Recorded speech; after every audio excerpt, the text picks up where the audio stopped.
जय हिंद। हम इसमें बात करने वाले हैं एनटीपीसी के थर्ड शिफ्ट के एग्जाम में जो प्रश्न आए हैं उसके बारे में बात करने वाले हैं। आइए अपने सीधे टॉपिक पर आते हैं। टाइम जानते हैं, समय बहुत महत्वपूर्ण होता है, टाइम ना वेस्ट करें। अगला प्रश्न पूछा गया था, जो विश्व आर्थिक मंच 2025 कहाँ आयोजित हुआ? तो स्विट्जरलैंड के दावोस में हुआ था, तो याद रखें। खेलो इंडिया बीच गेम्स का पहला संस्करण कहाँ पर हुआ? दमन एवं दीव में। ठीक है, आगे हम बात करते हैं 2025 में वैश्विक लैंगिक अंतर सूचकांक। हिंदी में नहीं समझ में आ रहा होगा, जब इंग्लिश भाषा देखते हैं। Global gender gap index, Bharat की रैंक क्या रहे? 131वीं रैंक रही। 2025 में जितने इंडेक्स हुए उन्हीं से प्रश्न आ रहा, तो 2025 के महत्वपूर्ण इंडेक्स आप तैयार कर लें। आगे हम बात करते हैं, अगला प्रश्न जो पूछा गया था, दक्षिणी गोलार्ध में कौन सा महाद्वीप है? तो ऑस्ट्रेलिया, ये सभी को पता होगा, कोई भी लगा देता। रैम का कार्य पूछा गया था, तो इसका मुख्य कार्य क्या है? डेटा एवं प्रोग्राम को अस्थायी रूप से संग्रहित करना। देवी आंदोलन पूछा गया था, किस राज्य से संबंधित है? इसको याद रखें, आगामी शिफ्टों के लिए इंपॉर्टेंट हो सकता है।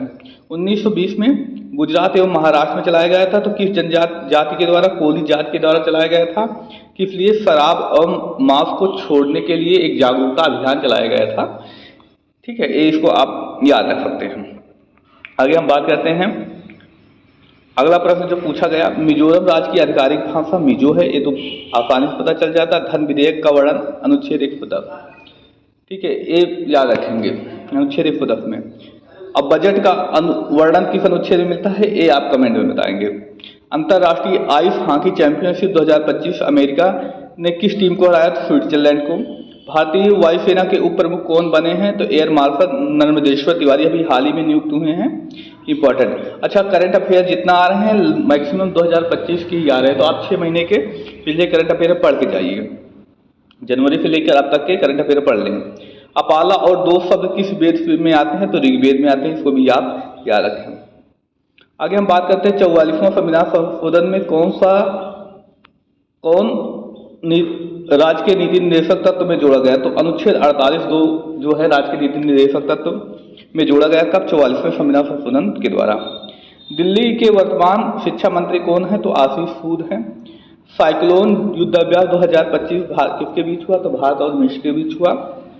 पंचायती राज व्यवस्था में जिला स्तर का सर्वोच्च पद पूछा गया था, तो कौन होता है? जिला परिषद का जो अध्यक्ष होता है वो सर्वोच्च पद होता है। भूमध्य रेखा के आसपास क्षेत्र को क्या कहा जाता है? तो उसका कटिबंधीय क्षेत्र कहा जाता है, इसको याद रखेंगे। जम्मू कश्मीर में बने सबसे ऊंचे पुल का निर्माण किस नदी पर किया गया? चिनाब ब्रिज। देखिए, पहले दिन पहली शिफ्ट में यह प्रश्न पूछा गया था, उसी से रिलेट करके पूछा गया था। आगे बात करते हैं, अगर आगामी शिफ्ट में आपके एग्जाम है तो आप हमें इस नंबर पर व्हाट्सअप कर सकते हैं क्वेश्चन को, चाहे तो अगर आप इच्छा चाहे तो 88848788। इस पर हमें व्हाट्सएप के माध्यम से अपनी सूचना भेज सकते हैं जो प्रश्न आए होंगे। मिलते हैं बाद में अगली शिफ्ट में। धन्यवाद, जय हिंद।